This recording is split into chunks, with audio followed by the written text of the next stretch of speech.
Shalom, selamat berjumpa kembali dalam Inspirasi dan Motivasi Infinity Ministry. Dan hari ini kita masih tetap berbicara tentang pemurnian dan pembaruan hidup. Jadi pemurnian dan pembaruan hidup itu merupakan aspek penting kehidupan kita sebagai orang percaya, sebagai orang Kristen.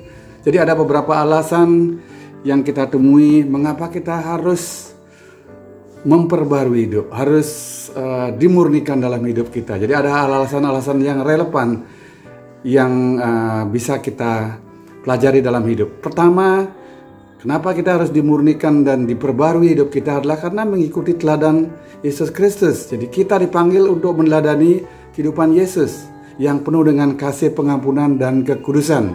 Jadi pemurnian dan pembaruan hidup, karakter diubah sesuai dengan karakter Kristus. Itu yang pertama. Yang kedua adalah pertumbuhan rohani. Jadi proses pemurnian dan pembaruan hidup memungkinkan orang Kristen untuk bertumbuh secara rohani. Ini melibatkan pelepasan dari dosa-dosa kebiasaan lama serta menerima nilai-nilai dan prinsip-prinsip daripada Alkitab. Nah, alasan yang ketiga kenapa pemurnian dan pembaruan hidup itu penting adalah hubungan yang lebih dekat dengan Allah. Kita membangun hubungan yang begitu intim dengan Sang Pencipta. Jadi itu alasan yang ketiga. Yang keempat adalah kesaksian hidup. Jadi kita sebagai orang percaya, Tuhan rindu kita dimanapun kita ada agar kita menjadi saksi. Jadi hidup yang dimurnikan dan diperbaharui.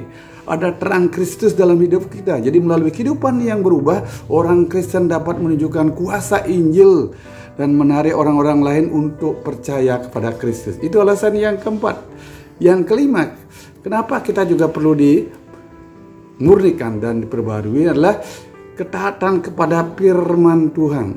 Jadi Alkitab menekankan pentingnya kekudusan dan pembaruan hidup. Dalam Roma 12 ayat 2 firman Tuhan berkata, "Janganlah kamu menjadi serupa dengan dunia ini, tetapi berubahlah oleh pembaharuan budimu, sehingga kamu dapat membedakan manakah kehendak Allah, apa yang baik, yang berkenan kepada Allah, yang sempurna." Itu adalah jadi alasan. Jadi ketaatan kita kepada firman. Udah itu yang persiapan untuk kedatangan Tuhan Yesus itu juga menjadi alasan yang kelima.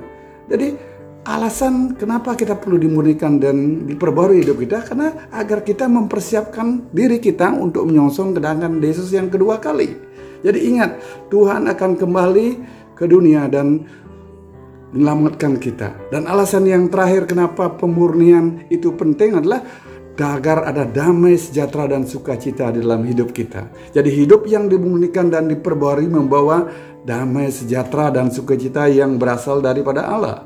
Ini adalah buah dari hidup yang selaras dengan kehendaknya. Jadi proses pemurnian dan pembaruan hidup adalah perjalanan seumur hidup kita. Jadi kita dimurnikan setiap saat, kita bertobat setiap saat, berdoa setiap saat, membaca firman setiap saat. Itu adalah proses yang harus kita jalani setiap hari dalam hidup kita. Jangan bosan-bosan untuk dimurnikan. Jangan bosan-bosan hidup kita perbaharui sesuai dengan kehendak Tuhan. Kiranya Tuhan Yesus aja ditinggikan dan dimuliakan. Dalam nama Tuhan Yesus Kristus, mari kita sama-sama mengucap syukur. Haleluya. Amin.